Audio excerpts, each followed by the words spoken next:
And on today's job, we'll be installing Virginia Millworks flooring from Lumber Liquidators, along with solid oak treads. But first, let's have some fun and rip up this brand new laminate flooring. Yep, brand new, never been lived on. It's a new construction home. It looks like we just completed the job from these pictures, but we haven't even begun.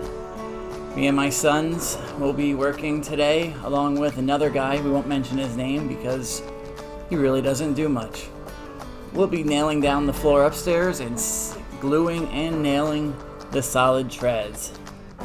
Today should be fun. As always, I'm teaching my kids the family business, but if you ask them, they already know everything. So today we're doing the solid tread staircase part of the job. We have 48-inch solid oak treads with the bull-nosed front already on it. I prefer the solid tread staircases because we won't have any moving parts. Separate stair nose with the flooring tend to come loose over time and possibly not even match the color from stair nose to flooring as well. So a solid tread staircase, a lifetime staircase. You can stand and finish it over and over if you decide to change the color of the floor or it gets beat up from everyday wear and tear. Now to complete the job, we're using a 12-inch slide chop DeWalt saw. It helps having the slide to make it all the way through the treads with one pass. You can use a regular chop saw, but you may have to flip the board. So let's go in and take a look at the staircase that we have going on. First, we're going to put the risers in, and then we're going to cut the steps.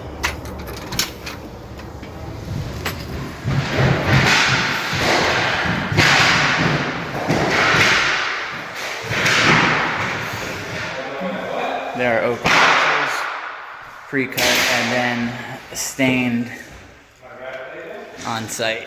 And then we will, once it's cut, we'll number each step and riser since they're all cut differently.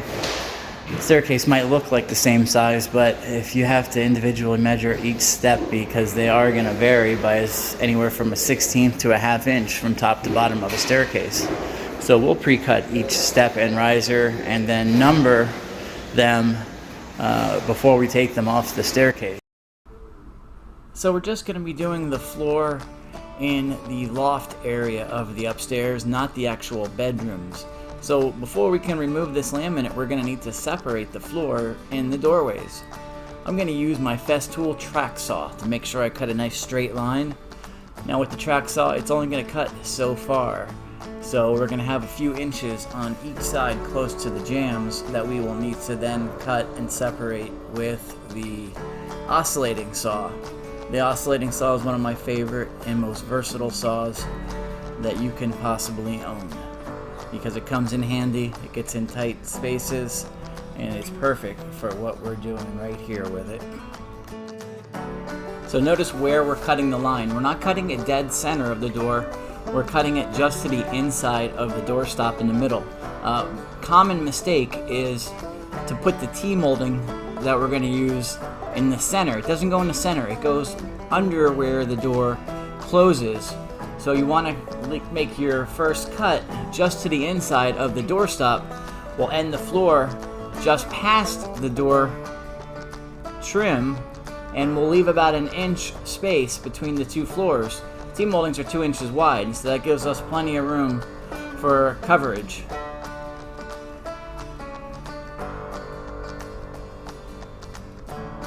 Once we get this cut, let's get started with the nail down. Today, we're installing a Virginia Millworks Black Forrest Oak engineered wood floor.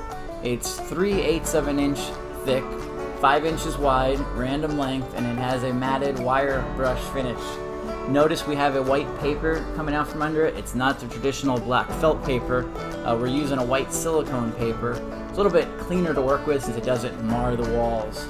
So we're not actually doing a nail down, we're doing a staple down today, which is with the Bostitch floor runner. We're using 1.5 inch staples.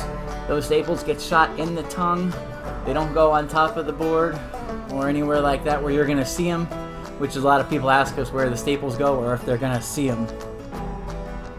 Alright, let's go check in with Hunter. He's getting the staining and sanding of the treads. Important that everybody keeps working in order to finish this job in a timely manner. We have 3 days to get it done, so everybody has to constantly stay busy. They were using the ebony stain. It's going to take several coats to achieve the darkness of the floor that we're doing today. You can see a floorboard there next to some of the moldings that we've already pre-stained. That's one coat of stain next to the flooring. You can see it's significantly darker. So that's going to take another 1 to 2 coats of stain before we can apply our polyurethane finish. So I will often set up a sand and stain area in the garage. Plastic on the floor, so nothing stains the concrete or the finished garage. It does take a couple minutes to set. Once we get probably going to be 3 coats, then we'll put 3 coats to 4 coats of polyurethane finish to give it its durability, resistance to scratching, and water and everyday wear. Looking good, Hunter. Thank you.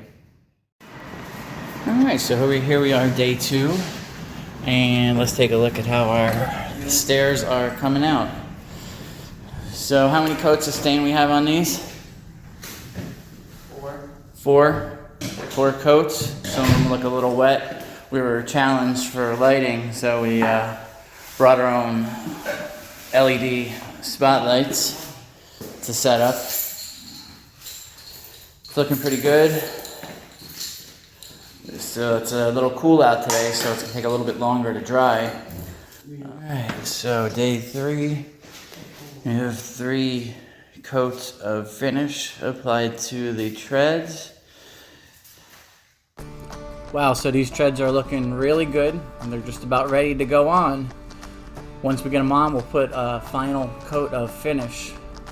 This is the one-piece landing. This is one solid piece of oak.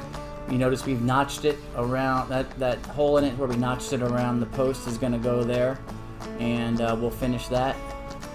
We're done with the floor upstairs. There's Tristan sitting around. You can tell he's done working for the day. And we're done with the floor up here, and now we're going to give it a good cleaning. We use Bona floor cleaner. We don't use any water or any kind of oils or waxes on the floor, just Bona floor cleaner. We'll give it a good cleaning. Wow, it looks really good. You can tell once it's cleaned. We want to clean it perfect before we cover it up. And never leave a floor uncovered. We don't know who's coming in. Once we finish working, we have painters and other trades that come into the job that can damage our brand new floor. You know, I recommend that customers, when they move in, put felt on all the furniture to protect it from getting scratched. That's one of the most important things that you have to do to protect your investment when you put these floors in, is to put felt on the feet of all the furniture. You notice we'll roll out the construction paper here. Hey, that's that other guy working over there. We don't see him too often, but he's always been here the whole job. So we put the paper out to cover the floor and protect it. So now we've got the, you can see we got the risers on the stairs. We'll start with the risers, and now the fun part goes. We're gonna drop these treads in. There goes Tristan. He really does move this fast sometimes, because he knows when he's done working he can get back on his cell phone. Just kidding. But you notice we'll drizzle the steps with a little bit of liquid nails, and then we will shoot a nail on the back of each side. You won't see those nails because we're gonna fill the holes once we're done putting the steps in, and then we're going to put a final coat of finish on.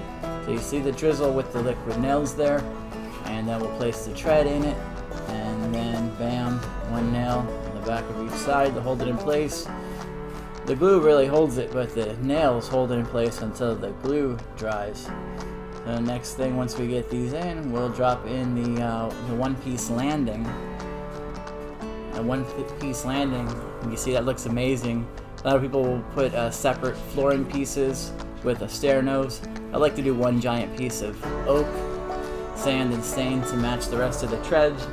Again, no moving parts, no stair nose to come loose. You can see the stairs look great. Everything's finished. It's Hunter putting a final coat of finish on. We've already filled the nail holes in. So now it's just a matter of putting some finish on. Once the finish is on, it takes a couple hours before you can walk on it. So what we'll do is we'll start from top and work our way down all the way to the bottom of the stairs.